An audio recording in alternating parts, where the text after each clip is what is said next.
Aprobado na ng Department of Budget and Management ang 16,000 karagdagang teaching positions para sa Department of Education ngayong taon. Ayon kay Budget Secretary Amenah Pangandaman, aabot sa 15,343 na mga bakanteng pwesto ang nilaan para sa Teacher 1 positions na may salary grade 11. 157 naman ang inilaan para sa Special Science teachers na may salary grade 13. At 500 posisyon para sa Special Education o SPED teachers na may salary grade 14. Aabot sa 4.194 billion pesos ang inilaan ng pamahalaan para sa nasabing mga posisyon.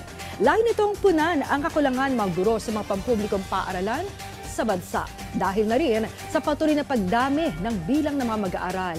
Dagdag pa ng kalihim, may administrative positions ding nakatakdang aprobahan ng DBM upang mabawasan ang workload ng mga guro.